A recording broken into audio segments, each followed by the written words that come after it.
Alright people, so I was just making the super warm video and I figured I'd make a video about what I'm doing. What are my plans in here? Like, where's everything gonna go?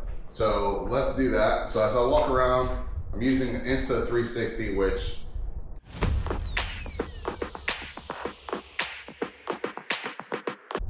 I never thought of even, like, that's a crazy camera, by the way. Like, I never even thought about a camera doing what the Insta360 can do. So that's pretty cool. Almost makes me want to start a automotive channel because that's typically who you see using them. For me anyways, it's an automotive channel and like people doing sports and stuff like that. So that's pretty cool, like skateboarding, snowboarding, stuff like that. I snowboard. I've done it 3 times. I guess I'm a snowboarder now. Happened forever ago, like 7, 8 years ago. So, but let's walk around and show you what I got. Obviously, this is the enclosure wall. This is where I keep all my bearded dragons. This wall is going to come all the way out to right here. And then I'm not sure if this is where it's going to stop because the goal is to have boa enclosures over here. So it's going to be 2 boa enclosures on both sides of the mini split. And the mini split is essentially going to be the focal point of this back here. So the boa enclosures on the side. I'll probably do a smaller boa enclosure for the males, like a 80 series or 85 series, something like that, to put in between the other 2 enclosures or the other 2 racks. I was going to do enclosures, and I'll probably still do enclosures, and I'll probably still stack them over here on the stand over here, but it's probably going to be 2 or 3 enclosures. It's not going to be a whole lot. Versus the racks are going to be able to hold 12 adult females, and then I could do like 6 adult males in the middle, and it'll be pretty good for boa breeding, you know. And then we get over here and we have the snake rack. I have another identical snake rack inside of the other room that I've never moved over here, and I have to move it. It's just a pain in the ass trying to get all the snakes out, put them in totes, get everything moved over here, make room for it. And as you can see, keep going, we have this freaking thing right here. This was part of a group of snakes that I got. They gave me everything they had with it, including this DIY snake rack with totes. I've already cleared one. This one's done. I'm waiting to ship another one. And now I have 3 females that I'm keeping out of this because these are all snakes that I produced, and 1 male that I'm selling out of this because I don't need any more males. So this has to go once all of that is gone. I'll probably use this material for, you know, making another rat rack maybe. We'll see what happens because it's still good wood. I'm not gonna just toss it just cause. And then I also have this thing over here. This is something that he created for the snakes so they could play, so they crawl through here and stuff like that. I've tried using it. My snakes aren't really into it. I'm sure his snakes were used to it, so it was not a big deal for him, but my snakes are like, what the heck are you putting me on, my dude? So I think it's a cool concept, a cool idea. I just don't think it works for me. So I'm gonna either try to find somebody that wants it for their snake, or I'm going to have to take it apart and use the material for something else. Obviously I have no use for branches, but everything else I pretty much can use, so there's that. So maybe that's what I'll do if I can't find anybody that wants it, because I think this thing is super cool. It's just I don't have any use for it. So then I have the incubator right here. I'll have to find a new place for the incubator because I also need a second incubator. So this incubator has 2 different doors because it has 2 different levels. I haven't opened this top one in so long, I got stuck. So this is for the snakes. I have room for 9 clutches. Technically I have room for 12 clutches. A ball python, but I give it a good little air gap at the top for airflow. And then I have room down here for, I want to say, there's at least room for 2 more. So that'd be 18 clutches of bearded dragon eggs, but I only have room in here for 12 because I don't need really more than that at a time. This is, if all the clutches are in the incubator at the same time, that's what I have room for. I've never actually maximized either of these because by the time let's say in here I have room for 9 right now, by the time clutch 9 is going in, clutch 1 is coming out. So I always have room for at least 2 more whenever that happens. So there was one time last year where there was 9 clutches in here, but one of them was literally like days away from hatching. and then I've never actually filled up that entire thing. So the reason I want another incubator is for the moments where I do need more room for the ball pythons. I can just have an entire incubator that has room for, you know, 30, because there's probably this much space in the middle here that's not utilized. So whenever I open it up and I make this exact same size but only one door, I should have room for about 30 clutches, and then I'll probably use this for more bearded dragon clutches. So it'll be a lot more space for bearded dragons, a lot more space for ball pythons. Or since I'm also going to be doing hognoses temperatures are a little bit lower than bearded dragons, so I can technically use the bottom one there for hognoses. So I'll have to find a new spot for the incubators because, as you can see over here, sorry for all the clutter on the floor, as you can see over here I have this baby rack. I'm going to be adding another baby rack, the exact same configuration. It's going to be, what is it, six of the 1078 series levels, and it's going to be, I think there's 7 mini 130 levels. So it's going to be the same configuration on this side. As you can see, I use a top for storage. It's going to be the same on this side. I'll probably do like a 3-foot gap in the middle. That way I can turn around and pull the drawers out and stuff. But it's literally, what I want is I want to walk through this door, and on both sides of me is where the babies are. So I can walk in this area and have babies on both sides of me, and I can pull drawers out and still be able to look at them.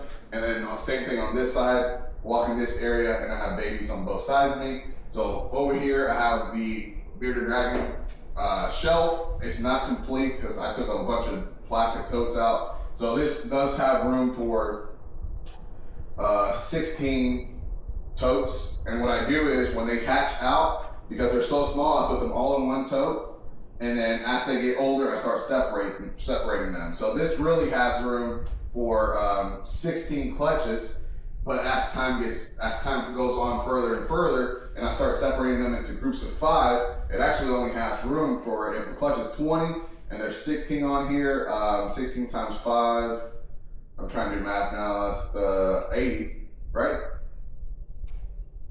Yeah, it's 80. So after that, I only have room for 4 clutches if I'm separating them into groups of 5. So typically by the time I separate them into groups of 5, they're about 3 or 4 months, and that's when they start actually, you know, fighting for room and really going at it. I mean, it can happen before that, but it doesn't typically happen that often when they're that young. It's usually when they start getting to the point where they're like, hey, this is survival of the fittest. I have to be bigger and I have to be faster and I have to be the dominant one in here, which can start straight from the egg, but typically you don't see it that often until they're about a month or 2 months, and definitely start seeing it around 3 months. So technically I only have room for about 4 clutches in here, which is why I need another one, because I need to have room for 8 clutches at a time. And like I said, most of the time you start selling them at 2 months. So by the time you really have to start moving them, you're probably getting rid of some as well. So it's more so just making room for new clutches as well as making room for babies that have to be separated. So this is going to be 16. I technically do another row up here, but then I have to put like loose bulbs and stuff on top of it, and I don't really like that. So all of these bulbs are attached with zip ties to a fixture. So the fixture is zip tied to the shelf, and then the bulb is screwed on. So everything is pretty much removable. Nothing is something that can stay. So I like this tile of rack for me anyways. I'll probably do, when I make the second rack, I will be making a video for the members so they can get a gist of how I did this, how much it costs and everything. Because there's probably, in totes alone, these totes are about $12 and I have 16 of them. So you can kind of do the math there. That's like, what is that? 72, 144, that's over $200 right there. Right? Yeah, over $200 with tax and everything just in totes. Lights, definitely got there's gonna be 8 UVB bulbs because I use 2-foot fixtures to cover each area. So it'll be about right here, covering most of everything in this area. So everything below it is pretty much covered in terms of inside of the totes. So I want to say in lights, the UVB lights, you know what, that's not what this video is about. So I have 2 right here, again, so when I walk in, I'll have them on this side, and I'll have them on this side. So that's essentially what I want. walk in here, be able to go on either side and see babies. And then behind the babies, I'll see the grown-ups. And that's really the gist here. So I'm also been thinking about doing, instead of having storage up here, start using the top of the big ball python racks to have storage, and putting like a plywood panel up there and just putting stuff up there, because I technically have a lot of room up there versus right here. The only thing about it is here I can reach these boxes. This is all my shipping stuff.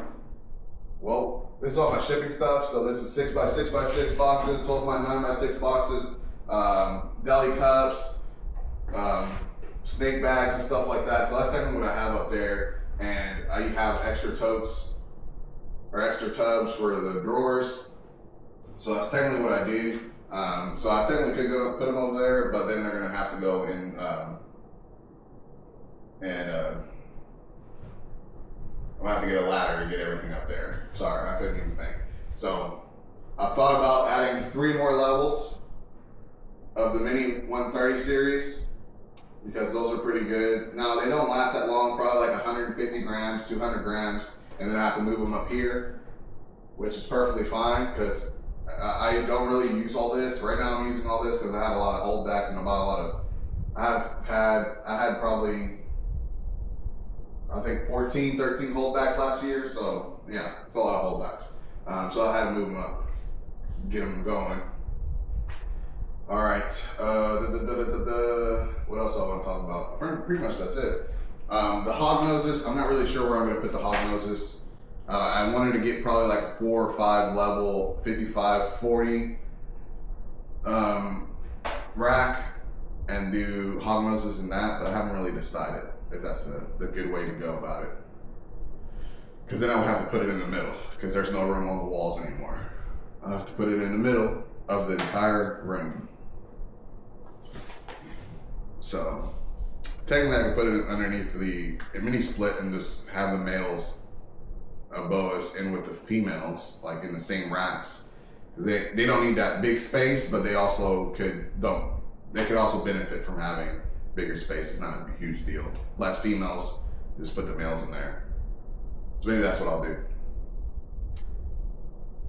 So you kind of got to walk around, nothing crazy. Obviously it's a huge mess in here, but I kind of give you a gist of where everything's gonna go.